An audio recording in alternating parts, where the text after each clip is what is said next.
ભક્તિ રસના સૌ દર્શક મિત્રને મહેન્દ્ર પંડ્યાના જય ગણેશ.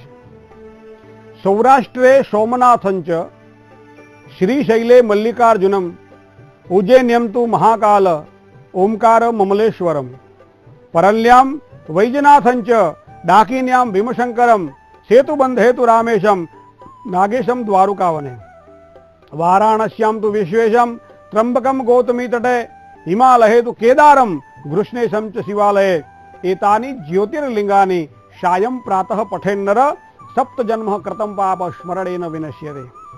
સ્મરણ જેનું કરવાથી તમામ પ્રકારની કામનાઓની પૂર્તિ થતી હોય એવું કોઈ તત્વ હોય તો એ મહાદેવનું તત્વ છે. કાર્યની સિદ્ધિ માટે જેના આશીર્વાદ જોતા હોય, ટૂંકી પૂજા દ્વારા પણ જેના આશીર્વાદ મેળવી શકાય એવું કોઈ તત્વ હોય તો એ મહાદેવ તત્વ છે. આમ તો સામાન્ય દેવોના દેવ એ મહાદેવ છે. ભગવાનને ભોળો કહેવામાં આવે છે તો મતલબ એવો થાય કે ભક્તોને ખૂબ નજીકથી સાંભળે છે. ભક્તોની મનોકામનાઓની પૂર્તિ માટે પોતાનો પણ અંદર આશીર્વાદ આપે છે અને એના કારણે ભક્તોની મનોકામનાઓની પૂર્તિ થાય છે. તો મહેશાનના પરોદેવો, મહેશ કહેતા ભગવાન શ્રી શિવ, ભગવાન ભોળાનાથ જેવો આ જગતમાં કોઈ બીજો દેવ નથી. મહેશાનના પરોદેવો અને એક સ્તુતિ છે, મહિમ્ન પારંતે પરમ વિદુષો યદ્ય સદ્રશી સ્તુતિર બ્રહ્માદીના મપી તદ વસન્ના ત્વયી ગિર અથા વાચ્ય સર્વ સ્વમતિ પરિણામા વધિગુણન મમાપ્યે સસ્તોત્રે હર નિરપવાદ પરિકર. આ મહિમ્ન સ્તુતિ છે. મહિમ્ન સ્તુતિ જેવી કોઈ સ્તુતિ નથી જગતમાં. મહેશાનના પરોદેવો, મહિમ્નોના પરાસ્તુતિ અને અઘોર મંત્ર જેવો કોઈ બીજો કોઈ મંત્ર નથી અને ગુરુ જેવું બીજું કોઈ તત્વ નથી. મહેશાનના પરોદેવો, મહિમ્નોના પરાસ્તુતિ, અઘોરાના પરો મંત્રો, નાસ્તિ તત્વમ ગુરોપરમ. એથી આગળ જઈએ. દીક્ષા દાનઃ તપઃ તીર્થમ જ્ઞાનમ યાગાદિકા ક્રિયા મહિમ્નસ્તવ પાઠસ્ય કલાનાર્હંતિ ષોડશીમ.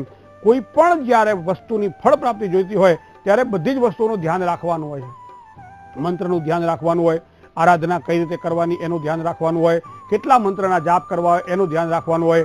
એના માટે યોગ્ય વ્યક્તિ પાસેથી દીક્ષા લેવાની હોય. મંત્ર જાપ પૂરા થાય પછી યથાશક્તિ દાન દક્ષિણા દેવાની હોય. તો મંત્ર જાપ માટે આટલી બધી સફળતાઓ માટે પ્રયત્ન કરવાના હોય છે. પણ ભગવાન ભોળાનાથની ઉપાસના જ્યારે આપણે કરતા હોઈએ ત્યારે એક જ મંત્રને આપણે ધ્યાનમાં રાખીએ અને એ મંત્ર છે શિવ પંચાક્ષરી મંત્ર. ઓમ નમઃ શિવાય, ઓમ નમઃ શિવાય, ઓમ નમઃ શિવાય. તો એ મંત્ર મહામંગલકારી ઓમ નમઃ શિવાય, ઓમ નમઃ શિવાય. અને એટલા માટે જ કહ્યું છે કે તમે જાપ જપો સૌ નર નારી ઓમ નમઃ શિવાય, ઓમ નમઃ શિવાય. એ મંત્રથી રામ વિજયને વર્યા, શ્રી રામેશ્વરને યાદ કર્યા, કરી પૂજાને શિવ પ્રસન્ન થયા. ઓમ નમઃ શિવાય, ઓમ નમઃ શિવાય.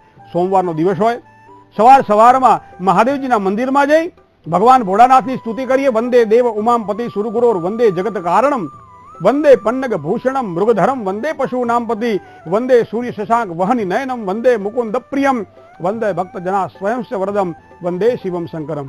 ભગવાન ભોળાનાથની સ્તુતિ કર્યા પછી ભગવાનનું આવાહન કરી આગચ્છ દેવ દેવેશ તેજો રાસે જગતપતે ક્રિયમાણમ મયા પૂજા ગૃહાણ પરમેશ્વર. ભગવાનનું આવાહન કર્યા પછી હાથમાં ચોખા લઈએ, ભગવાનને આસન આપીએ. રમ્યમ સુશોભનમ દિવ્યમ સર્વસૌખ્યમ કરમ શુભમ આસનમ ચ મયા દત્તમ ગ્રહાણ પરમેશ્વર. ભગવાનને રૂડું ચોખાનું આસન આપ્યા પછી હાથમાં પુષ્પ લઈ ભગવાનને આસન આપ્યા પછી પુષ્પે ભગવાનના ચરણમાં ચડાવી દેતા હોઈએ છીએ. ત્યારબાદ 3 વસ્તુ ભગવાન ઉપર 3 વખત આપણે પાણી ચડાવતા હોઈએ છીએ. પ્રથમ જે પાણી ચડાવીએ છીએ ભગવાનને પાદ્ય પૂજન છે. બીજું જે પાણી ચડાવીએ છીએ ભગવાનનું અર્ઘ્ય પૂજન છે. અને ત્રીજું જે પાણી ચડાવીએ છીએ ભગવાનને આચમન પ્રદાન કરીએ છીએ. તો એનો મતલબ એવો થાય કે પૂજામાં જ્યારે બેસીએ ત્યારે 3 ચમચી ભરી અને પહેલા જળ ચડાવવું જોઈએ. તો એ પહેલા પાદ્ય થાય, પછી અર્ઘ્ય થાય, પછી આચમન થાય. આચમન કરાવ્યા પછી ભગવાનને તીર્થોદક્ષથી સ્નાન કરાવવું જોઈએ. તીર્થોદક્ષથી સ્નાન કરાવ્યા પછી જો કદાચ તમારી પાસે શક્તિ અને શ્રદ્ધા હોય, સમય પણ હોવો જરૂરી છે, પંચામૃત દ્વારા ભગવાનને સ્નાન કરે. પયઃ દધી ઘૃતુ મધ અને શર્કરા. તો આ પ્રમાણે 5 અમૃત છે. દૂધનું અમૃત છે, દહીંનું અમૃત છે, ઘીનું અમૃત છે, મધનું અમૃત છે અને શર્કરા કહેતા સાકરનું અમૃત છે. આ બધું ભેગું કરી અને પંચામૃત ભગવાનને ચડાવવામાં આવે. ત્યારબાદ મહિમ્ન સ્તુતિ દ્વારા શુદ્ધ જળથી ભગવાનનો અભિષેક કરવામાં આવે. 42 સ્તોત્રનો બનેલો મહિમ્ન સ્તોત્ર. જે વ્યક્તિ સોમવારના દિવસે ભગવાન ઉપર જળ ચડાવતી વખતે જે જાપ કરે એની તમામ મનોકામનાઓ પૂર્ણ થાય. આવી ભગવાન ભોળાનાથની પૂજા છે. તો આ પ્રમાણે અભિષેક દ્વારા ભગવાનને પ્રસન્ન કરવાના. શુદ્ધ જળ દ્વારા સ્નાન કરાવીએ, સરસ મજાનું ભસ્મ લગાવીએ, ચંદનથી તિલક કરીએ, ઉપર ચોખા ચડાવીએ, યથાશક્તિ પુષ્પ ચડાવીએ. જો બને તો કરેણના પુષ્પ જે પીળા આવે છે ભગવાનને ખૂબ જ પ્રિય છે. કરેણના પુષ્પ ન મળે તો કોઈ પણ પુષ્પ ચાલે. બીલીપત્ર દ્વારા ભગવાનની પૂજા કર્યા પછી અબીલ અને ગુલાલ ભગવાનને ચડાવવામાં આવે, ધૂપ દીપ અને ભગવાનને નિવેદ કરવામાં આવે. ભગવાનને નિવેદ કરાવ્યા પછી ભગવાનને જમાડવામાં આવે. ભગવાનને જમાડ્યા પછી એક સુંદર મજાની ભગવાનની આરતી કરવામાં આવે. એક નાનકડું ફળ ભગવાનના ચરણમાં અર્પણ કરવામાં આવે. તો આ પ્રમાણે ફળ અર્પણ કર્યા પછી ભગવાનને સુંદર મજાની પ્રાર્થના કરી, પરમાત્મા આજના આ સોમવારની મારી પૂજાનો સ્વીકાર કરજે, મારી મનોકામનાઓની પૂર્તિ કરજે. તો આ જે પ્રવાહ છે, આ જે પ્રકાર છે, આ પૂજાને ષોડશી પૂજા કહેવામાં આવે છે. અને આ પ્રમાણે સોમવારના દિવસે મહાદેવજીને ષોડશ ઉપચાર દ્વારા જો પૂજા કરવામાં આવે તો મહાદેવજી પ્રસન્ન બને છે. મહાદેવજી જ્યારે પ્રસન્ન બને ત્યારે ભક્તોના ભયને દૂર કરે છે. તમે ભક્તોના ભય હરનારા, તો ભગવાન ભક્તોના ભયને દૂર કરે છે. બીજું, ભગવાન જે સાચું સુખ છે એ પ્રદાન કરે છે. મહાદેવજી પાસે જ્યારે આશીર્વાદ માંગતા હોઈએ ત્યારે શું જોઈએ છે કદાચ ન પણ કહીએ તોય ભોળો સમજી જાય છે કે આ વ્યક્તિને શું જોઈએ છે, અમારા ભક્તને શું જોઈએ છે. તો આ ભક્ત અને ભગવાનનો જે નાતો છે એ મહાદેવજીને પ્રસન્ન કરવા માટે સોમવાર જે છે એ ખૂબ જ પ્રસન્નતાવાળો વાર માનવામાં આવે છે. બીજનો ચંદ્ર ભગવાન શિવના જટાના ભાગમાં આપણને દર્શન થાય છે. તો આ બીજના ચંદ્રના કારણે મહાદેવજીની ઉપાસના જો સોમવારના દિવસે કરવામાં આવે તો ખૂબ જ શ્રેષ્ઠત્વની પ્રાપ્તિ થાય. પ્રદોષનો કાળ હોય ત્યારે પણ મહાદેવજીની પૂજા કરી શકાય. 12 મહિનાની અંદર આવતી 12 શિવરાત્રી, મહા મહિનાની અંદર આવતી મહાશિવરાત્રીના દિવસે પણ મહાદેવજીની પૂજા જો કરવામાં આવે તો શ્રેષ્ઠત્વની પ્રાપ્તિ થાય. પ્રદોષનો કાળ તો ખૂબ જ શ્રેષ્ઠ માનવામાં આવે છે. સવારમાં જે વ્યક્તિ મહાદેવજીની ઉપાસના અભિષેકથી કરે અને સાયંકાળે કર્પૂર દ્વારા ભગવાન શ્રી મહાદેવજીની આરતી ઉતારે, એના જીવનમાં કોઈ દિવસ દુઃખ કે કષ્ટ નથી આવતું. આવી ભોળાનાથની કૃપા, આવી ભોળાનાથની પ્રસન્નતાની પ્રાપ્તિ માટે પણ એકલા ભોળાનાથ નહીં, મા પાર્વતીની સાથે ભગવાન ભોળાનાથની પૂજા કરવામાં આવે. અને એટલા માટે પાર્વતી વલ્લભ પંચવક્ત્ર પરમેશ્વર મહારુદ્ર શાંબ સદા શિવાય નમઃ આવો મંત્ર પ્રયોગ થયેલો છે. માતાજીની સાથે શ્રી સહિત એટલે માતાજીની સાથે ભગવાનજી શ્રીની પૂજા કરવામાં આવે તો શિવ પાર્વતીની પૂજા દરેકના જીવનમાં સારી એક મંગલમયતા પ્રદાન કરે છે. મંત્ર તો બહુ ટૂંકો છે, ઓમ નમઃ શિવાય, પણ એ મંત્રની અંદર એટલી બધી તાકાત છે કે ભગવાન શિવને પ્રિય આ મંત્રનો જો જાપ કરવામાં આવે તો દરેક પ્રકારની મનોકામનાઓની પૂર્તિ થાય. આવા સુંદર ભગવાનની પૂજા બતાવવામાં આવેલી છે. ભગવાનને બીલીપત્ર દ્વારા જો પૂજા કરવામાં આવે તો ત્રિદલમ ત્રિગુણાકારમ ત્રિનેત્રંચ ત્રિયાયુધમ ત્રિજન્મ પાપ સંહારમ, એક બિલ્વપત્ર આટલી બધી વસ્તુઓ આપે છે.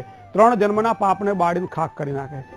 તો આવા ભગવાન ભોળાનાથની ઉપાસના જો કરવામાં આવે, ભવઃ સર્વો રુદ્ર પશુપતિ રથોગ્ર સહમા તથા ભીમેશાના વિધિયદ વિધાનાષ્ટકમિદમ અમુસ્મિન પ્રત્યેકમ પ્રવિશ્ચરતિ દેવશ્રુતિરપી પ્રિયાયાસ્મે ધામને.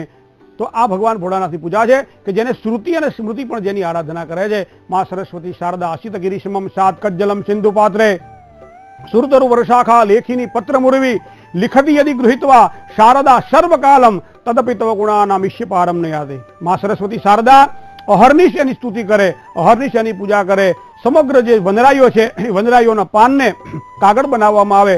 સમગ્ર વનરાઈઓમાંથી પ્રવાહી છે એને શાહી બનાવવામાં આવે. સમગ્ર વનરાઈઓને કીતો બનાવવામાં આવે. અને મા સરસ્વતી શારદા પણ જેને લખવા બેસે અને છતાંય નેતિ નેતિ જ્યાં વેદ કહે મારું ચિત્રડું ત્યાં જવા ચાહે. આ ન ઇતિ ન ઇતિ, આ નહીં આ નહીં, આ ભગવાન ભોળાનાથનું તત્વ છે. પણ આ ભોળાનાથને પામવું હોય તો ભગવાન શિવનું સ્થાપિત કરેલું શિવલિંગ જ્યાં હોય ત્યાં જઈ અને આજના દિવસ માટે જો પૂજા કરવામાં આવે તો ભગવાન તમામ પ્રકારની મનોકામનાઓ પૂરી કરે છે.